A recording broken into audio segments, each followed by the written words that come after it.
ഇങ്ങനെ എന്തെങ്കിലുമൊക്കെ പറയുമ്പോഴേ എന്റെ മനസ്സിനൊരു സന്തോഷം ഉണ്ടാവുള്ളൂ.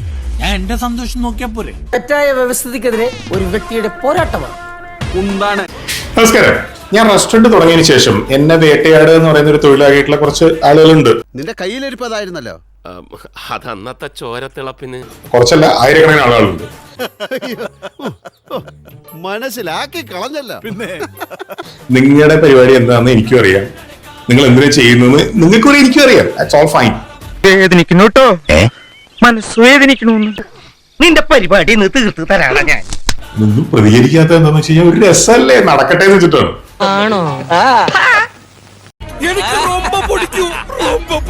കണ്ണീര് തുടച്ചിട്ട് പറ, കുറച്ചുകൂടി വിശ്വസിക്കാൻ തോന്നുന്നു. പക്ഷേ ഈ ഞാനിട്ട വള്ളി ട്രൗസർ മറ്റേ സായിപ്പിട്ട ബർമൂഡ എന്നുള്ള സ്കീമില്ലേ, അതെനിക്കിഷ്ടമില്ല. സ്വഭാവം നന്നാത്തവൻ ഒരിക്കലും രക്ഷപ്പെടില്ല എന്ന് കേട്ടിട്ടുണ്ടോ? ഇപ്പൊ കേട്ടു. ഇത് നിന്റെ ഡയറി കുറിച്ച് വെച്ചു. ആവശ്യം ഞങ്ങളുടെ ഏത് റെസ്റ്റോറന്റിലും വന്നിട്ട് ആർക്കും പറയാം ഫ്രീ ഫുഡ് കിട്ടും. ഫ്രീ ഫുഡ് കിട്ടുമോ? ഞങ്ങൾക്ക് വിശക്കുന്നു, പൈസ ഇല്ല. ഇതാ ഒരു കുഴപ്പം. ഇക്കാലത്ത് നല്ലൊരു മനസ്സുണ്ടാവാൻ പാടില്ല, ഒരു സമാധാനം കിട്ടില്ല. തരും. നിങ്ങൾ ഇനി എങ്ങനെ ബെൻസുകാരിൽ വന്നാലും തരും. ഒരു ചോദ്യം ചോദിക്കില്ല. വഴിയിൽ ഉപേക്ഷിച്ചിട്ട് വരാൻ എന്താ കരിമ്പൂച്ചയാ? മനുഷ്യനായ എത്ര ക്രൂരത പാടില്ല. ഇങ്ങോട്ട് വരട്ടെ, കഴിച്ചോളൂ കേട്ടോ. അതിനൊക്കെ എതിരെ നിങ്ങൾ എന്തിനാ കഷ്ടപ്പെട്ട് വീഡിയോ ചെയ്യുന്നത്? അത് ഐ അണ്ടർസ്റ്റാൻഡ് എന്താ നിങ്ങളുടെ ഉദ്ദേശം. പിന്നെ വേറൊരു ചോദ്യമുണ്ട്. അല്ല, ശിവേട്ടൻ പണ്ടറ ബുദ്ധിക്കാരനല്ലേ? ഞാൻ ചോദ്യം അങ്ങോട്ട് ചോദിച്ചോട്ടെ.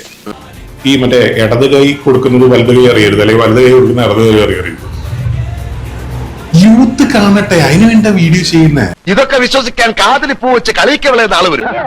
പച്ചവെള്ളം ചവച്ചു കുടിക്കണ പഞ്ചപാവം അങ്ങോട്ട് ഇറങ്ങിയില്ലടേ. അവര് കാണട്ടെ. സിമ്പിൾ. നീ എത്ര പുളു വേണമെങ്കിലും അടിച്ചോ, പക്ഷെ കേൾക്കുന്നവർ കൂടി ദഹിക്കണം. എനിക്ക് വായി തോന്നുന്ന ഞാൻ പറയും. ഇനി ഞാൻ ഈ പരിപാടിയൊക്കെ നിർത്തും എന്ന് വ്യാമോഹത്തിലാണ് നിങ്ങൾ ഈ വീഡിയോസും ഈ മറ്റേ നെഗറ്റീവ് റിവ്യൂസും ഒക്കെ ഇടുന്നതെങ്കിൽ പോട്ടെ സാറേ കേട്ടാ, വീട്ടുകളാ ബോട്ടിയില്ലാത്ത അവൻ എന്തെങ്കിലും പറഞ്ഞെന്ന് പറഞ്ഞ് വിവരമില്ലാത്ത നിങ്ങളല്ലേ അത് ക്ഷമിക്കേണ്ടത്. വർക്കൗട്ട് ആവുന്ന സുഹൃത്തെ, അറിയാത്ത പിള്ള ചൊറിയുമ്പോൾ അറിയും. നിർത്താൻ ഉദ്ദേശിക്കുന്നില്ല. കുറെ വർഷങ്ങളായി ചെയ്യാൻ തുടങ്ങിയിട്ട്, കുറെ വർഷങ്ങളായി. നിന്റെ വലിയ നിർത്തൂല.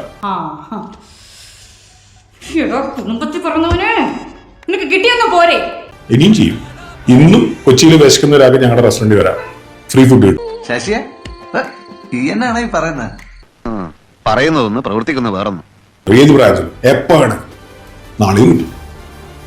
Thank you. അതൊക്കെ ഗോപാലകൃഷ്ണൻ ഒരു നമ്പർ അല്ലേ? ബെസ്റ്റ്. അയ്യോ, പറഞ്ഞോണ്ട് നേരം പോയി അറിഞ്ഞില്ല. ഞാൻ പോട്ടാ, ഞാനും വരുന്നു.